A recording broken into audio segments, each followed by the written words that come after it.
So hello दोस्तों, आज बात करेंगे हम ईवीएम और बैलेट पेपर के बारे में। यानी कि दोनों के बीच में डिफरेंस क्या है और हमें जानकारी देखने को इसमें ये मिलेगी कि ईवीएम से वोट हम जो डालते हैं, जिस पे ईवीएम पे हम ये बटन दबाते हैं, क्या ये वोट उसी को जाता है जिसको हमने डाला है, या बैलेट पेपर जो हमने जिस पे ठप्पा लगाया है जिस कैंडिडेट के सामने, क्या वह उसी को ही जा रहा है, या फिर बीच में जो ये बैलेट पेपर को उठा करके चोरी करके ले आते हैं, या फिर बैलेट पेपर को किसी नदी में फेंक देते हैं। और ऐसे ही बहुत सारे केसेस हमें देखने को आगे मिलेंगे। इस वीडियो हम उसकी पूरी चर्चा करेंगे और जानेंगे कि ईवीएम हमारे लिए क्यों इम्पोर्टेंट है और बैलेट पेपर वाले क्यों इम्पोर्टेंट है। कि 2014 इलेक्शंस के बाद ऐसा हुआ कि जो पार्टी पहले से मना करती थी, यानी कि बीजेपी पार्टी, कि ये जो ईवीएम्स की जो है ये है बायस इलेक्शन करवाती है, इसे टेम्पर करना आसान है। बट पर लेकिन यही बीजेपी पार्टी जीतने के बाद ये कहती है ईवीएम बहुत बेस्ट है, इलेक्शन कमीशन ऑफ इंडिया हमारा बहुत बेस्ट है। क्या जीतने के बाद इनके जितने एलिगेशन थे, क्या वो इन वो जो मोदी वॉशिंग पाउडर है, क्या वो इसी भी वो धुल के ले गए हैं क्या? ऐसा इंपॉर्टेंट तो नहीं हो सकता ना। अभी आपने रिसेंटली केस सुना होगा, या जो मैंने अभी रिसेंटली भी वीडियोस बनाई है, डेमोक्रेसी ऑन सेल। उसमें मेरा इलेक्शन, यानी कि एक छोटा सा इलेक्शन, इस बीजेपी गवर्नमेंट एक छोटे से इलेक्शन जीतने के लिए इतनी हद तक जा सकती है, तो आप खुद सोच सकते हैं जो 20 लाख इलेक्ट्रॉनिक वोटिंग मशीन गायब होती, वो कहाँ गई? यानी कि जो दो कंपनियों से ये बनकर के आती हैं, वहां से ये इलेक्शन कमीशन ऑफ इंडिया तक क्यों नहीं पहुंची? क्या इसके पीछे कोई रीजन हो सकता है? इलेक्ट्रॉनिक वोटिंग मशीन को जानने के लिए आपके पास ये 6 रीजंस होने बहुत इंपॉर्टेंट है। क्या कि इलेक्ट्रॉनिक वोटिंग मशीन है क्या? क्या इलेक्ट्रॉनिक वोटिंग मशीन के जितने सराउंडिंग्स क्वेश्चंस हैं वह इसमें सब कवर होंगे? वह 20 लाख इलेक्ट्रॉनिक वोटिंग मशीन कहाँ गई जो कि सेंट्रल गवर्नमेंट की एजेंसी से बन करके आई? क्या हमारी डेमोक्रेसी डेंजर में है? इसके पीछे हम एक होल पूरा वैल्यू देखेंगे कि क्यों जब इलेक्ट्रॉनिक वोटिंग मशीन के ऊपर जब क्वेश्चन उठाया जाता है तो इलेक्शन कमीशन ऑफ इंडिया शांत हो जाता है? क्या इसके पीछे कोई रीजन हो सकता है? और क्या इस इलेक्ट्रॉनिक वोटिंग मशीन जो कि केस पेंडिंग है अभी, इसे कोर्ट को अपहेल्ड कर सकता है और पेपर ट्रायल पर इसके वोट्स हो सकते हैं क्या? क्या बैलेट पेपर दोबारा से इलेक्ट्रॉनिक वोटिंग मशीन का रिप्लेस कर सकता है क्या? सब जानकारी करेंगे इसी वीडियो में। सो सबसे पहले इलेक्ट्रॉनिक वोटिंग मशीन और बैलेट पेपर्स को जानकारी करने के लिए हम दोनों के बीच में डिफरेंस देखेंगे कि क्या चीज इलेक्ट्रॉनिक वोटिंग मशीन है और क्या बैलेट पेपर है। शुरुआत करते हैं बैलेट पेपर से। सपोज आप एक वोटर हैं, आप जाते हैं पोलिंग बूथ में। वहां पर पोलिंग बूथ ऑफिसर के द्वारा एक रिक्रूटिंग ऑफिसर जो आपकी वोटर आईडी कार्ड को चेक करेगा, उसको वेरीफाई करेगा। वेरीफाई करने के बाद आपको पोलिंग बूथ के अंदर वह पहुंचाएगा। जाने के बाद आप अपने वोटिंग आईडी कार्ड जो पोलिंग बूथ ऑफिसर उसे दोबारा दिखाएंगे, वह आपकी वेरिफिकेशन दोबारा करेगा। दोबारा करने के बाद वह पोलिंग बूथ ऑफिसर आपको एक बैलेट पेपर देगा। बैलेट पेपर में वह सभी कैंडिडेट्स के नाम होंगे जो कि उस इलेक्शंस को लड़ रहे होंगे। सपोज बीजेपी, कांग्रेस और ये आप पार्टी, इन सभी का नाम होगा। आपको जिसको भी जिताना है, वह पोलिंग बूथ ऑफिसर आपको एक मोहर देगा। आप उस कैंडिडेट के ऊपर ठप्पा लगाएंगे, यानी कि एक साइड में ऑप्शन होगा, यानी कि जहाँ कैंडिडेट है, कैंडिडेट के नाम के सामने एक और बॉक्स होगा, बॉक्स में आप ठप्पा लगाएंगे और आप वेरीफाई करेंगे कि हाँ, मैंने इसी ही बंदे को वोट दिया है। सपोज आपने किसी एक्स वाई जेड, एक लिस्ट है उसमें किसी को ठप्पा लगाया है, आप उसे जिताना चाहते हैं, तो वह ठप्पा लगाने के बाद आप उस बैलेट पेपर को एक बैलेट बॉक्स में डालेंगे। डालने के बाद यही प्रक्रिया सभी वोटर्स के द्वारा जारी करी जाएगी। फिर जब यह सारे बैलेट पेपर को इकट्ठा कर लिया जाएगा उस पोलिंग बूथ ऑफिसर के द्वारा एक बैलेट बॉक्स के अंदर, वह बैलेट बॉक्स बाद में इन सभी पोलिंग एंड होने के बाद वह उसे सील्ड पैक करेगा। सील्ड पैक करने के बाद आर्मी और जो भी हमारी ऑफिसर्स, ये हमारी टीम्स वगैरह होंगी, वह उसे बॉक्स को एक सरकार के द्वारा बनाया गया स्ट्रांग रूम में लेकर के जाती हैं, जहां पर उसकी गहरी पहरेदारी होती है। मान लीजिए अब सारे के सारे जो पोलिंग बूथ ऑफिसर्स हैं, उन्होंने अपनी जितने भी बैलेट बॉक्स हैं वह स्ट्रांग रूम में जमा कर दिए हैं। यह स्ट्रांग रूम बिल्कुल सील्ड पैक हो जाता है। इसके बाद आता है काउंटिंग का दिन। काउंटिंग के दिन पर क्या होता है कि बैलेट बॉक्स से सारे बैलेट पेपर निकाले जाते हैं और उनको एक इलेक्शन कमीशन ऑफ इंडिया के जो ऑफिसर होगा उसके सामने, और जो कैंडिडेट्स हैं उनके रिप्रेजेंटेटिव के सामने वह सारे बैलेट पेपर निकाले जाएंगे और उन्हीं के सामने उस बैलेट पेपर की काउंटिंग होती है। यानी कि बिल्कुल फ्री एंड फेयर इलेक्शंस के जितने भी रिजल्ट्स होते हैं उनकी काउंटिंग होगी, वह उनके सामने होगी। यानी कि ऐसा कोई क्वेश्चंस नहीं रहता है कैंडिडेट के सामने कि आपने ये बैलेट पेपर कहीं से चुराए हैं या फिर आपने खुद पुट करा है। खुलने के बाद ऐसा कुछ नहीं होता है। यानी कि यहाँ तक तो कहानी लगती है कि बिल्कुल फ्री एंड फेयर है। बट लेकिन कुछ दिक्कतें ऐसी आती हैं इसमें, जैसे कि सपोज किसी ने काउंटिंग रूम के बाहर अपने, यानी कि जैसे कोई political party X Y Z है, उसने अपने टट्टू को वहां खड़ा कर दिया हो, दैट्स मीन अपने गुंडों को खड़ा कर दिया है कि जो भी बैलेट पेपर हमारे खिलाफ निकले आप उसे हड़का दो, यानी कि उसे फाड़ फड़ के निपटा दो। या फिर ऐसा वह कर सकता है कि जैसे कि कोई पॉलिटिकल पार्टी क्या करती है, वो दंगे करवा देती है। अगर वह नहीं जीतना या उसे लगता है कि वह नहीं जीत पा रही है तो वो दंगे करवा देगी, ऐसा नॉर्मल है। और आता ये है कि manipulation of the strong room, यानी कि वो मैनिपुलेट कर देती है उस स्ट्रांग रूम को कि आपने जितने बैलेट बॉक्स हैं उसे वो वहां से हटा करके कहीं और लगा देगी और अपने द्वारा ही कुछ बैलेट पेपर जो होते हैं उनके पहले से रजिस्टर्ड होते हैं वह वहां पुट कर देगी। ये सब हो सकता है और ये होता भी है। ऐसा कई सारे इलेक्शंस में पीछे देखा गया है, जैसे वेस्ट बंगाल में तो ऐसा हुआ है कि जो बैलेट पेपर का बॉक्स है यानी कि बैलेट बॉक्स है उसी को उठा करके लोग भाग रहे हैं। ऐसा नॉर्मल है। और कहीं कहीं तो ये बैलेट बॉक्स ही चोरी हो जाता है। यानी कि इस पूरी प्रक्रिया में देखा जाए तो बैलेट पेपर को काउंटिंग करना, बैलेट बॉक्स को स्ट्रांग रूम में रखना, इन सभी के लिए बहुत ही प्रीसियस टाइम यानी कि बहुत ही लंबा टाइम लगता है, जिसकी वजह से हमारा जो 5 साल का सिस्टम है हमें लगता है कि 5.5 साल लग जाएगा। तो उसी को कर्व करने के लिए, उसी को टाइम को कम करने के लिए टी एन शेषा के नेतृत्व में इलेक्ट्रॉनिक वोटिंग मशीन का प्रस्ताव लाया गया। यानी कि वह इस बैलेट पेपर के द्वारा जो टाइम हमारा ज़्यादा जाता है उसको कम करा जा सके और फ्री एंड फेयर इलेक्शंस हो सकें। वैसे फ्री एंड फेयर इलेक्शंस तो वहीं पर भी होते हैं, बट पर लेकिन टाइम को देखते हुए हमें इस डिजिटल इंडिया के अंदर अपना कदम उठाना पड़ा। साल 1999 में इस इलेक्ट्रॉनिक वोटिंग मशीन का पहली बार यूज़ गोवा की असेंबली इलेक्शंस में यूज़ हुआ इसका। फिर 2004 के बाद लगातार इस इलेक्ट्रॉनिक वोटिंग मशीन का यूज़ हमारे जनरल इलेक्शन, लोकसभा इलेक्शन सभी में इसका यूज़ होने लगा। और ये नॉर्मल सी बात है कि जब कोई भी चीज़ नई आती है तो उसे टेम्पर्ड करना थोड़ा-सा मुश्किल होता है, क्योंकि इसमें रीप्रोग्रामेबल कोई भी ऐसी चिप नहीं हुआ करती थी जिससे कि कोई इंसान दूर बैठा भी इलेक्ट्रॉनिक मैग्नेटिक वेव से वह से टेम्पर्ड कर सके। 2014 के बाद वीवीपैट का इंट्रोडक्शन हुआ, यानी कि इसका मतलब है voter verifiable paper audit trial. इसमें 3 चीज़ हुआ करती थी, ballot unit, VVPAT machine and then control unit. जो कंट्रोल यूनिट हुआ करती थी वह पोलिंग बूथ ऑफिसर के पास हुआ करती थी, जिसके एक बटन दबाने के बाद ही वह वीवीपैट मशीन एक्टिव हुआ होती है। तो आइए जानते हैं कि इलेक्ट्रॉनिक वोटिंग मशीन ये कैसे वर्क करती है और वीवीपैट का कॉन्सेप्ट क्या है। सपोज आप एक वोटर है, आप जाते हैं पोलिंग बूथ स्टेशन पर। वहां जाने के बाद आप अपना जो वोटर आईडी कार्ड है उसका वेरिफिकेशन कराते हैं। वहां का पोलिंग बूथ ऑफिसर यह आईडी कार्ड देखेगा आपका और ये मान्य करेगा कि हाँ आप एक लीगल और एक इंडियन सिटीजन है जो कि वोट दे सकते हैं। उसके बाद आपको वह एक सेपरेट बॉक्स के पास भेजेगा जहां पर इलेक्ट्रॉनिक वोटिंग मशीन रखी रहती है। पोलिंग बूथ ऑफिसर जिसके पास कंट्रोल यूनिट होती है, कंट्रोल यूनिट में एक बटन होता है, जब तक वह उसे प्रेस नहीं करेगा वीवीपैट मशीन एक्टिव नहीं होगी। यानी कि सपोज मान लीजिए उस पोलिंग बूथ ऑफिसर ने उस कंट्रोल यूनिट में जो बटन है उसे दबाया, उस दबाने के बाद वह इलेक्ट्रॉनिक वोटिंग मशीन एक्टिव हो गई। फिर उससे कहा जाएगा वोटर से कि आप जिसको वोट देना चाहते हैं आप अपना वोट दे सकते हैं। वोटर्स के बटन दबाने के बाद एक एलईडी लाइट जलेगी और वीवीपैट मशीन से एक पर्ची निकलेगी। वह पर्ची उस वोटर को केवल 7 सेकंड तक दिखाई देगी। 7 सेकंड हो जाने के बाद वह लाइट बंद होगी। लाइट बंद होने के बाद वह जो पर्ची होगी वह बैलेट बॉक्स के अंदर अपने आप ही गिर जाएगी और उस वोटर से कह दिया जाएगा कि आपका वोट हो चुका है, आप नेक्स्ट तरफ जाइए। फिर उसके बाद उसके नाखून पर एक टिक लगाया जाएगा कि उसके बाद कहा जाएगा कि आपने इस इलेक्शंस में पार्टिसिपेट किया है, तो आप अब सफलतापूर्वक जा सकते हैं।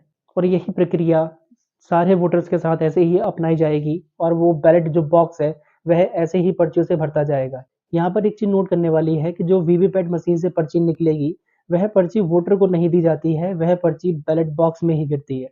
अब इस कंट्रोल यूनिट को पोलिंग बूथ ऑफिसर के द्वारा अच्छे से सील करा जाता है। सील करने के बाद वह ऐसे स्ट्रांग रूम में ले जाया जाता है। आता है अब काउंटिंग का दिन। काउंटिंग के डे में वह पोलिंग बूथ ऑफिसर और इलेक्शन कमीशन ऑफ इंडिया का एक ऑफिसर एंड देन कैंडिडेट्स जो कि लड़ रहे हैं सारे उस इलेक्शंस में, उसका एक रिप्रेजेंटेटिव, उन सभी के सामने इस कंट्रोल यूनिट को ओपन करा जाता है। फिर ओपन करने के बाद इसी कंट्रोल यूनिट में एक ऐसा बटन होता है रिजल्ट का, जिसे कि आप दबाने के बाद वह ऑटोमेटिकली जितने भी वोटर्स ने अपने वोट डाले थे उनकी काउंटिंग करना चालू कर देता है। और अगर इस वीवीपैट मशीन में अगर थोड़ी सी भी कमी पाई जाती है तो उस पोलिंग बूथ ऑफिसर के द्वारा यह मैनुअली चेक करा जाता है। यानी कि कोई भी ऐसी भ्रष्टाचार की ऐसी कोई गुंजाइश ना रह जाए कि जिससे कि ये ना हो कि 5 साल के लिए एक ऐसा बंदा जैसे कि घर में 2 भाई, यानी कि कोई भी बात आपस में शेयर हो सकती है, ऐसा कह सकते हैं। अभी बताते हैं मैं ऐसा क्यों बनाई गई है जिससे कि यह ईवीएम मशीन को कोई हैक ना कर पाए। वह कई ऐसे कदम भी उठाती रहती है कि जिससे कि कोई भी ऐसा बंदा नहीं जो उसे टेम्पर कर सकता है। जो ईवीएम के अंदर माइक्रोचिप लगी रहती है वह केवल एक बार ही प्रोग्राम हो सकती है, यानी कि उसे दोबारा कोई टेम्पर नहीं कर सकता है, ऐसा इलेक्शन कमीशन ऑफ इंडिया का कहना है। इलेक्शन कमीशन ऑफ इंडिया के द्वारा बताया गया है कि ईवीएम में एक जीपीएस लगा होता है जिससे कि, और यह इलेक्शंस के 1 दिन या 2 दिन पहले जब ये लोकेट होते हैं, ये रैंडमली लोकेट होते हैं, यानी कि किसी को ये नहीं पता है कि कौन सी ईवीएम किस पोलिंग बूथ ऑफिसर के पास गई है या फिर किस पोल पर गई है। और मेन बात तो यह है कि यह ईवीएम किसी एक दूसरे से कनेक्ट नहीं होती, यानी कि एक ईवीएम किसी दूसरी ईवीएम से कनेक्ट नहीं है, यानी कि दोनों का ही जो प्रोग्रामिंग है वो सेपरेट होती है, दोनों का अलग-अलग एक कोडिंग सोर्स होता है। अब भ्रष्टाचार की कोई गुंजाइश ना रह जाए इसके लिए किसी भी एक कॉन्स्टिट्यूएंसी से उस पोलिंग बूथ में से 5 ऐसे पोलिंग बूथ जहाँ पर ईवीएम थी वहाँ से वो उस ईवीएम को उठाया जाएगा और मैन्युअली उसकी चेक करी जाती है, यानी कि कोई भी ऐसा टाइम ना रह जाए या फिर ऐसी कोई गुंजाइश ना रहे कि जिससे कि लगे कि हाँ, हमने किसी गलत आदमी को चुन लिया है। इतना सब होने के बावजूद भी क्यों इलेक्शन कमीशन ऑफ इंडिया के ऊपर क्वेश्चंस उठाए जाते हैं, और जब क्वेश्चन उठाने के बाद ये इलेक्शन कमीशन ऑफ इंडिया हमेशा चुप्पी क्यों साध लेती है? तो फिर इतना सब सिक्योर सिस्टम होने के बाद भी election commission of India media के सामने यह क्यों नहीं कहने आती है कि हाँ, हम तो बिल्कुल फ्री एंड फेयर हैं, यानी कि हमारे द्वारा कोई भी ऐसी चीज़ें नहीं है। वह ऐसी डिबेट को क्यों प्रेस कॉन्फ्रेंस के अंदर नहीं लेकर के आती है, जैसे कि हमारे और भी कई सारी पार्टीज़ हैं जो कि अपोज़िशन में हैं, वही प्रेस में आती हैं, ज़्यादातर देखा होगा। वरना तो गोदी मीडिया ऐसी है जो कि सिर्फ़ मोदी गवर्नमेंट को ही बताती है, और गोदी मीडिया तो वही है, जो पापा ने कह दिया, वो बच्चा बोलेगा ही बोलेगा। कुछ दूसरा बोला, तो बेटा भी गया और पापा तो हड़का ही देंगे उसे। मेरा इंटेंशन ये नहीं है किसी भी पॉलिटिकल पार्टी को डिफेम करना, बट पर लेकिन गोदी मीडिया क्या कर रही है आप ये खुद जानते हैं। इतनी सारी डिबेट्स होती हैं, वह उसे क्यों नहीं दिखाती है? जो कि फ्री एंड फेयर न्यूज़ेज़ है, वह उन्हें क्यों सप्रेस करती है? केवल उसका काम यही है कि कोरोना की न्यूज़ दिखाना, केवल उसका काम यही है कि हाँ, कौन जेल में है, कौन जेल में नहीं, उसको यही दिखाना। क्या गोदी मीडिया यही जानती है कि मोदी का ही सारे प्रचार एंड एडवर्टाइज़मेंट करना कि राम मंदिर कैसे बना, या फिर और भी जितनी भी वो उनकी रैलीज़ होती हैं, उनकी रैलीज़ को दिखाना। ये कोई हमारा मीडिया का पिलर नहीं है कि हाँ, वह केवल एक ही पॉलिटिकल पार्टी के ऊपर अपना झारा ज़ोर रखे। ये तो डेमोक्रेसी का अंत ही हो रहा है। उसके लिए मुझे लगता है कि आपको डेमोक्रेसी ऑन सेल मेरी प्रीवियस वीडियो देखनी चाहिए, जिसमें कि आपको पता लगेगा कि कैसे बीजेपी गवर्नमेंट यानी कि मोदी गवर्नमेंट इस डेमोक्रेसी का अंत करना चाह रही है। आइए जानते हैं कि प्रॉब्लम्स विद द ईवीएम्स क्या है। ईवीएम एक ऐसा मुद्दा है जो कि गोदी मीडिया नहीं दिखाती है, और जो कुछ ऐसे सोशल मीडिया प्लेटफ़ॉर्म्स हैं वहाँ पर भी वह गोदी मीडिया अपनी टाँग अड़ाने लग जाती है, और कुछ उनके बेटे ऐसे हैं जो कि हर किसी में अपनी टाँग अड़ाना चालू कर देते हैं। और ये ईवीएम एक ऐसा मुद्दा है जिसमें हर पार्टी अपनी चुप्पी साध लेती है, अगर वह विनिंग पार्टी है तो। अगर जैसी कोई अपोज़िशन पार्टी है तो वह ईवीएम पर अपना सवाल ज़रूर उठाएगी। ये बीजेपी गवर्नमेंट भी है जो कि 2014 के इलेक्शन से पहले, जब ये जीतने से पहले इस ईवीएम को यह कहती थी कि ये ईवीएम बायस्ड है। ये ईवीएम को टेम्पर करना बहुत आसान है। 2014 के बाद बीजेपी गवर्नमेंट के द्वारा एक ऐसी कोई न्यूज़ आपने सुनी है कि ये ईवीएम बायस्ड है? यानी कि मोदी जी का निरमा यहाँ पर भी छा गया है। एक फ्री एंड फेयर इलेक्शंस के लिए 3 चीज़ बहुत इंपॉर्टेंट हैं। First is your transparency, second one is independence and third one is accountability. कुछ ऐसे ऑर्डिनरी क्वेश्चंस हैं जो कि हर किसी वोटर्स के या फिर जो वोटर नहीं भी है उसके माइंड में आते हैं। जैसे कि मैन्युफैक्चरिंग ऑफ ईवीएम, यानी कि ईवीएम की मैन्युफैक्चरिंग कैसे होती है? इलेक्शन कमीशन ऑफ इंडिया इस ईवीएम मशीन को खुद नहीं बनाती है। वह सेंट्रल गवर्नमेंट की 2 एजेंसी ऐसी हैं जो कि इस इलेक्ट्रॉनिक वोटिंग मशीन को प्रिपेयर करती हैं, यानी कि इसे मैन्युफैक्चर करती हैं। वह है भारत इलेक्ट्रॉनिक लिमिटेड, यानी कि जिसे कि हम बोलते हैं शॉर्ट फॉर्म में BEL. Second is electronic corporation India limited, जिसे कि हम बोल सकते हैं ईसीआईएल। इस ऑर्गेनाइजेशन में कंपनी के मेंबर उसी तरह फ्री होते हैं जैसे कि घर में 2 भाई, यानी कि कोई भी बात आपस में शेयर हो सकती है, ऐसा कह सकते हैं। अभी बताते हैं मैं ऐसा क्यों बोल रहा हूँ, उसके पीछे बहुत बड़ा रीज़न है। इलेक्शन कमीशन ऑफ इंडिया के द्वारा ये कहना है कि इन जो डायरेक्टर्स हैं, यानी कि इन 2 कंपनियों के, उनके ऊपर कोई भी पॉलिटिकल प्रेशर नहीं होता है, यानी कि वह फ्री एंड फेयर तरीके से अपना इलेक्शन को कंडक्ट कराने के लिए इस इलेक्ट्रॉनिक वोटिंग मशीन की कोडिंग करते हैं और अच्छे से इसको मैन्युफैक्चर भी करते हैं। बट पर लेकिन आपको एक चीज़ जान करके बहुत बड़ी हैरानी होगी, वह है इस भारत इलेक्ट्रॉनिक लिमिटेड कंपनी में 7 डायरेक्टरों में से 4 डायरेक्टर ऐसे हैं जिनका डायरेक्ट कनेक्शन इस बीजेपी गवर्नमेंट से है। तो इतना सब जानकारी करने के बाद अगर हम लोग को यह न्यूज़ पता है, तो क्या गवर्नमेंट नहीं पता है? गवर्नमेंट तो चाहती ही है ये है कि हमारे मेंबर वहाँ बैठे रहे और मैन्युफैक्चरिंग जो कर रही है वोट किसी और को दे बंदा जाए हमें। यह इलेक्शन कमीशन ऑफ इंडिया को क्यों नहीं दिखता है? वह इसके खिलाफ कोई एक्शन क्यों नहीं लेता है? क्या इसके पीछे बहुत बड़ा कोई रीज़न है? इलेक्शन कमीशन ऑफ इंडिया के द्वारा यह फ्री एंड फेयर इलेक्शंस जो होते हैं इनको साबित करने की कोशिश तो करी जाती है, यानी कि इन इलेक्ट्रॉनिक वोटिंग मशीन को साबित करने की कोशिश करी जाती है कि ये बिल्कुल प्रॉपरली एक ट्रूली तरीके से मैन्युफैक्चर्ड हैं, बट पर लेकिन यह election commission of India media में आकर के क्यों नहीं कहता? क्या गोदी मीडिया ये नहीं बता सकती है कि हाँ, ये जो 4 डायरेक्टर्स ऑफ जिसमें इस बेल कंपनी में है, वह बीजेपी गवर्नमेंट के हैं? ऐसी न्यूज़ आपने कभी गोदी मीडिया पर सुनी है? आइए देखते हैं कि ये इलेक्ट्रॉनिक वोटिंग मशीन की टेस्टिंग कैसे होती है। यह टेस्टिंग 2 चीज़ों पर होती है। First STQC standardisation testing and quality certification, जो कि ministry of electronic and information technology के डायरेक्शन में काम करती है। Second is your technical experts committee, जिसमें 4 एक्सपर्ट्स प्रोफेसर्स होते हैं। और इंट्रिकेट यानी एक पेचीदा वर्क तो यह निकला कि जब इनसे पूछा गया कि इसकी टेस्टिंग में कौन सी कमेटी बैठाई जाती है, तो वही 4 मेंबर बैठाए जाते हैं जिन्होंने इसकी कोडिंग करी है। और थर्ड आता है हिडन सोर्स कोड, यानी कि इस वीवीपैट मशीन की कोडिंग एक बहुत ही सिक्योरेबल कोड होता है, बट लेकिन वह किसी को भी नहीं बताया जाता है। क्या मुझे लगता है कि यह coding election commission of India को भी पता है कि ये कोडिंग कैसे हुई है? क्या ये इन दोनों कंपनियों को ही पता है? केवल वहीं तक रेस्ट्रिक्टेड है कि सिर्फ उन्हीं को ही पता रहे और किसी को पता ना लगे? पर दुनिया की ऐसी कंट्रीज भी हैं जहाँ पर ये कोड को ओपन सोर्स कोड बना दिया गया है, जैसे कि फॉर एग्जांपल ऑस्ट्रेलिया, जहाँ पर एक वोटर को भी यह पता है कि इसकी कोडिंग कैसे होती है, यानी कि वह यह पता लगा सके कि जो हम वोट जिसको देते हैं वह काउंट कैसे होता है, ये मशीन बनती कैसे है, वह वहाँ की जनता तक को पता है। लेकिन हमारी गवर्नमेंट ये नहीं करना चाहती है। कुछ होगा रीज़न, हाँ, मैं भी ये भी नहीं कह सकता कि ऐसा होना चाहिए, बट पर लेकिन जब सॉल्यूशंस पे बात आएँगे तब हम इस बात को डिस्कस ज़रूर करेंगे। हमें गवर्नमेंट का यह कहना है कि अगर ये कोड सबके सामने आएगा तो ये हैक होने वाली बात होगी, यानी कि इलेक्शंस का कोई रीज़न नहीं रह जाएगा, यानी कि यह सब हैक्ड हो जाएगा। अदर जो सीएस वाले लोग हैं वैसे हैक कर लेंगे। बट पर लेकिन गवर्नमेंट के द्वारा तो ये भी कहा गया था कि आधार को कोई हैक नहीं कर सकता, आपके बायोमेट्रिक कोई हैक नहीं कर सकता, बट पर लेकिन हो रहा है ना। चलिए थोड़ा जानकारी कर लेते हैं कि ये इलेक्ट्रॉनिक वोटिंग मशीन जो कि हार्डवेयर है ये एक जगह से दूसरी जगह कैसे ट्रांसफ़र होता है, यानी कि कैसे इस 2 कंपनियों के द्वारा इस इलेक्शन कमीशन ऑफ इंडिया तक यह इसकी सप्लाई होती है।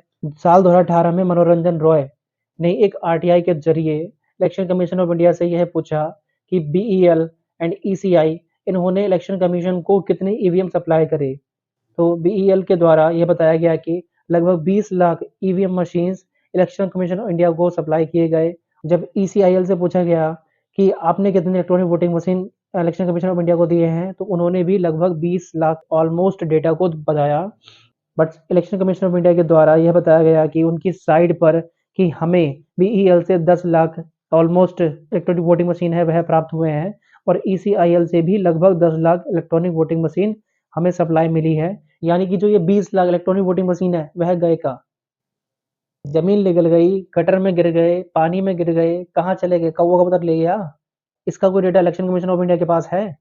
जब इलेक्शन कमीशन ऑफ इंडिया से यह बात पूछी गई कि यह 20 लाख इलेक्ट्रॉनिक वोटिंग मशीन आपके पास से कहाँ चली गई है, तो उन्होंने कोई एक्सप्लेनेशन ही नहीं दी।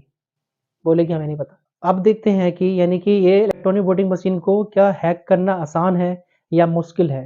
सिटीजन्स कमीशन ऑन इलेक्शन ये एक इंडिपेंडेंट कमेटी है जिसके द्वारा यह बताया गया कि जिसमें सुप्रीम कोर्ट के रिटायर्ड जज भी शामिल हैं, कि उसे टर्म दिया गया साइड चैनल अटैक्स, यानी कि किसी भी इलेक्ट्रॉनिक वोटिंग मशीन को इलेक्ट्रॉनिक मैग्नेटिक वेव्स के जरिए हैक करा जा सकता है। यानी कि ये जो इलेक्ट्रॉनिक वोटिंग मशीन है या वीवीपैट मशीन है, इसको स्ट्रॉन्ग रूम के बाहर बैठे बैठे भी एक बंदा कोई हैक कर सकता है। यानी कि एक इंसान किसी भी डिजिटल जो मशीन है उस पर वह भरोसा नहीं कर सकता कि जो भी इसके अंदर डेटा है वह फ्री एंड फेयर ही है। यह कोई मजाक नहीं है, यह रियल में हो चुका है। साल 2019 के चुनाव में टोटल वोट्स पोल्ड और टोटल वोट्स काउंटेड, यानी कि कितने वोट्स डाले और कितने वोट्स गिने गए, पूरे 370 सीट्स में मिसमैच हुआ है। जब इलेक्शन कमीशन ऑफ इंडिया से यह बात पूछी गई तो वह फिर चुप हो गए। सवाल तो भरमार है, और लेकिन जवाब देने वाला इलेक्शन कमीशन ऑफ इंडिया या फिर बीजेपी गवर्नमेंट, ये दो ही हैं। बट लेकिन ये दोनों ही इस क्वेश्चन के आने के बाद हमें तो चुप्पी साध लेते हैं। आइए देखते हैं कि इसके सॉल्यूशन क्या-क्या हो सकते हैं। फर्स्ट, इस इलेक्ट्रॉनिक वोटिंग मशीन को जो भी मैन्युफैक्चर करती हैं 2 कंपनियाँ, उनके अंदर कोई भी गवर्नमेंट का एम्प्लॉयी या कोई भी गवर्नमेंट का मेंबर नहीं होना चाहिए, जो कि अपने पार्टी को जिताने के लिए वह कुछ भी हद तक जा सकता है। जैसे कि आपने छोटे से इलेक्शंस में देख लिया है कि चंडीगढ़ मेयर इलेक्शन में उस अनिल मशीन ने कितना घनघोर अपराध किया है, जिसे कि कैमरे में भी घसीटा गया, जिसे कोर्ट में घसीटा गया, पर लेकिन वो ऐसे बंदे निकले कि पापा तो बचा ही लेंगे, झूठ तो बोल दो, क्या फ़र्क पड़ता है? 2 दिन जेल में जाऊँगा, बाहर लौट आऊँगा, क्या कर लेगा हमारा डेमोक्रेसी? Democracy on sale. आप मेरी वीडियो ज़रूर देखिएगा, आपको पता लग जाएगा कि कैसे उसने हमारी डेमोक्रेसी की चीर-हड़ा करा है। ये कोई मामूली बात नहीं है, हम largest democracy in the world है और अगर उसके सामने अगर ऐसे कुछ लोग आने लगे, तो हमारी डेमोक्रेसी का क्या हाल होगा, आप खुद जान सकते हैं। सेकंड सॉल्यूशन, ईवीएम के क्लोज़ सोर्स जो कोडिंग है, उसको ओपन करना चाहिए, यानी कि ऑस्ट्रेलिया की तरह ही इस कोड को हमें और हमारी जनता को पता होना चाहिए कि हमारी गवर्नमेंट या फिर ये जो 2 एजेंसी हैं, किस बेसिस पर इस काउंटिंग को करती हैं। थर्ड सॉल्यूशन, पोलिंग्स को जल्द से जल्द करा लेना चाहिए, यानी कि इस पोलिंग डे जिस दिन वोट डाला गया और जिस दिन रिजल्ट निकाला गया और जिस दिन काउंटिंग हुई है, इन सभी के बीच में ज़्यादा टाइम नहीं होना चाहिए, यानी कि टाइम इसलिए नहीं होना चाहिए, मेरा कहने का मतलब यही है कि उन भ्रष्टाचारियों को टाइम ही ना मिल पाए इस इलेक्ट्रॉनिक वोटिंग मशीन को टैम्पर करने का। ये तो रही इलेक्ट्रॉनिक वोटिंग मशीन्स के सॉल्यूशन, पर लेकिन जहाँ एक बच्चा पूरे ज़िंदगी भर अपनी 12th के बाद से या फिर और भी पहले से एक बंद कमरे में अपनी ज़िंदगी बिता देता है केवल एक गवर्नमेंट नौकरी के लिए, जहाँ पर पता लगता है कि उसका पेपर देने जाने से पहले ही वह पेपर टेलीग्राम वगैरह व्हाट्सएप पे फिरने लग जाता है। लेकिन वो फिर भी अपनी आशा नहीं तोड़ता, क्या पता ये फेक हो। पर लेकिन ऐसा रियल में हुआ है, 60,000 वैकेंसी जो कि उत्तर प्रदेश कांस्टेबल भर्ती में आई, उसमें से लगभग 50 लाख बच्चों ने फॉर्म भरा। वह बच्चे जब पेपर दे के निकले हैं, तो उन्हें क्या पता लगता है कि जो क्वेश्चंस पेपर में हैं, वह क्वेश्चन तो पहले ही हमारे टेलीग्राम, व्हाट्सएप पर रील स्क्रॉल मार रहे हैं। तो क्या उनके ऊपर बीती है, आप खुद सोच सकते हैं। और ऐसा एक ही बार नहीं, अभी ईएसओ और एसओ का पेपर भी लीक हो गया है और ये भी नहीं भैया, अभी आरओ का एग्ज़ाम भी कैंसल हो गया है। यानी कि इतने प्रीशियस एग्ज़ाम कैंसल हो रहे हैं, लीक हो रहे हैं, हमारी गवर्नमेंट कर क्या रही है? 1 महीने में इतने सारे paper leak, is not the joke. मैं तो खुद सोच रहा हूँ कि बच्चा मान के चलिए कि एक 25 साल तक बच्चा केवल तैयारी करता है गवर्नमेंट जॉब के लिए और उसे सपोज़ वही ना मिले, उसने दिन-रात मेहनत करी हो, ऐसे ही झारखंड एसएससी का पेपर होता है, होता नहीं है। बच्चे इतने साल से फॉर्म भरे हुए हैं, कभी वो पेपर लीक हो जाता है, कभी वो पेपर कैंसल हो जाता है। आज भी बच्चे, मैंने एक इंटरव्यू देख रहा था मैं किसी का, अभी सोशल मीडिया पर, तो उसमें ये बताया गया उस लड़के के द्वारा, वह रो के बता रहा था। वो लगभग उसकी उम्र होगी 30 के आस-पास, वो 18 साल से तैयारी कर रहा है। उसके बीच में एग्ज़ाम्स हुए, चलो भले से उसमें फेल हुआ हो, बट लेकिन जिसके लिए वो कड़ी मेहनत कर रहा था, उसने यह बोला कि गवर्नमेंट एग्ज़ाम तो कराए, हम करेंगे पास पेपर। लेकिन गवर्नमेंट कराती तो पेपर ज़रूर है, बट लेकिन पेपर लीक हो जाता है या पेपर कैंसल हो जाता है या फिर कुछ और हो जाता है। तो ऐसी गवर्नमेंट का फ़ायदा क्या है? मैं किसी गवर्नमेंट को गलत नहीं कह रहा, बट पर लेकिन गवर्नमेंट को यह सोचना चाहिए कि वह कर क्या रही है। उसके हर एक बच्चा कीमती चीज़ है कि हाँ, उसके लिए उसे हर चीज़ करनी चाहिए। जनता ने जिसको वोट दे कर के आगे पहुँचाया है, अगर वह व्यक्ति उनका काम नहीं करेगा, तो कैसे चलेगा काम? ठीक, आते हैं फोर्थ सॉल्यूशन पर, जहाँ पर भी इस इलेक्ट्रॉनिक वोटिंग मशीन के द्वारा जो कंट्रोल यूनिट में जो काउंटिंग होती है, उस काउंटिंग को बिल्कुल सीसीटीवी कैमरे के अंदर होना चाहिए, यानी कि बिल्कुल फ्री एंड फेयर तरीके से होना चाहिए कि जनता को भी या फिर कोर्ट को बाद में यह पता लगा सके कि हाँ, ये इस कैंडिडेट के सामने, इस इलेक्शन कमीशन ऑफिसर के सामने हुई है इसकी काउंटिंग। और एक बहुत ही महत्वपूर्ण सॉल्यूशन कि जो भी वोटर उस वीवीपैट मशीन पर अपना अंगूठा दबा करके वह जो पर्ची निकलती है 7 सेकंड जो उसे दिखाई दी जाती है, वह पर्ची उसके हाथ में आनी चाहिए। हाथ में आने के बाद वह व्यक्ति खुद उसकी जाँच करे कि मैंने इस बंदे को वोट दिया है और इस कैंडिडेट को मैं जिताना चाहता हूँ। फिर वही वोटर उस पर्ची को ले जा करके उस बैलेट बॉक्स में डाले। यानी कि इससे क्या होगा, उस वोटर को भी पता होगा कि जो मैंने वोट दिया है, वो सही पर्सन को गया है, जिसको मैं चाहता हूँ, जिसको मैं कुछ अपनी आगे 5 साल के लिए चुनना चाहता हूँ। लेकिन जब इस बात पर इलेक्शन कमीशन ऑफ इंडिया की राय ली गई, तो इलेक्शन कमीशन ऑफ इंडिया ने साफ यानी कि डायरेक्ट मना कर दिया कि ऐसा अगर हम करेंगे तो हम दोबारा से बैलेट पेपर वाले ही पोर्शन पर दोबारा पहुँच जाएँगे। ये एक रेग्रेसिव एक्ट होगा। भई ऐसा कुछ नहीं है। जर्मनी एक डेवलप्ड कंट्री है, वहाँ का सुप्रीम कोर्ट ये कहता है कि हमें बैलेट पेपर से ही इलेक्शन कराने चाहिए। हमें कोई चीज़ ऐसी है जो कि डिजिटल नहीं करना चाहिए और मेरे हिसाब से वो यही है कि आपको इलेक्शंस जो होते हैं वो बैलेट पेपर से ही कराने चाहिए। जैसे कि अनिल मशीह जैसे लोग इस इस बैलेट पेपर के ज़रिए सामने आ सकते हैं। क्या वो अगर वही मैनुअल इलेक्शन अगर वो ये वीवीपैट मशीन पर हुए होते, तो क्या ऐसा हो पाता कि वह हम उसे पकड़ पाते? वह बंदा तब भी झूठ बोल रहा था जब वो सुप्रीम कोर्ट में घसीटा गया, फिर भी उसे लगता था कि पापा हमें बचा लेंगे। और गवर्नमेंट तो ये चाहती है कि इलेक्शंस में से हमारा जुडिशियल का जो बिल्कुल ओवरव्यू है वह हट जाए, यानी कि एक एक्ट भी हुआ है कि जो ये 3 इलेक्शन कमीशन ऑफ इंडिया में जो 3 ऑफिसर्स होते हैं, उनको चुनने के लिए कमेटी बैठाई जाती है। उस कमेटी में प्रधानमंत्री और leader of opposition party and then CJI of India थे। बट पर लेकिन बीजेपी गवर्नमेंट के द्वारा एक एक्ट लाने के बाद ही सीजेआई को उस कमेटी से निकाल दिया गया और ये कहा गया कि हमारी ही पार्टी का एक कैबिनेट मिनिस्टर इस कमेटी में 3 मेंबर का चुनाव करेगी। तो क्या लगता है कि डेमोक्रेसी अंत हो रही है? डेमोक्रेसी खत्म हो रही है?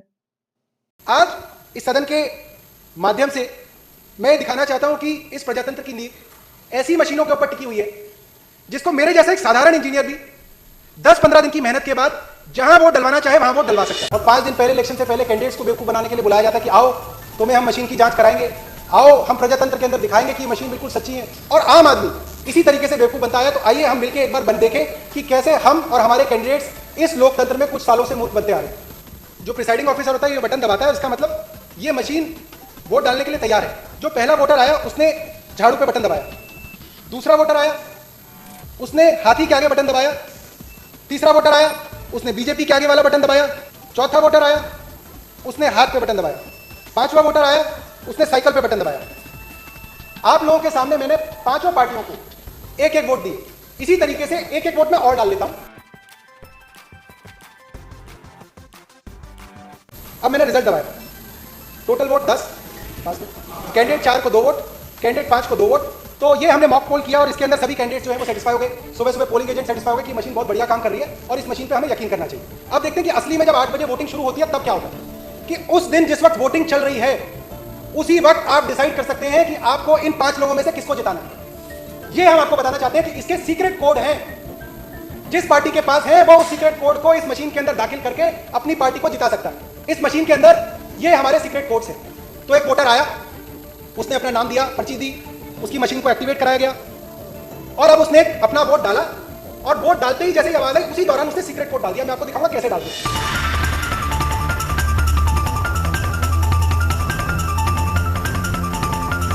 मैं इसके ऊपर लिख देता हूं और यहां पर रख देंगे कि ये हमारी वोटिंग थी जो असली में वोटिंग दी गई थी।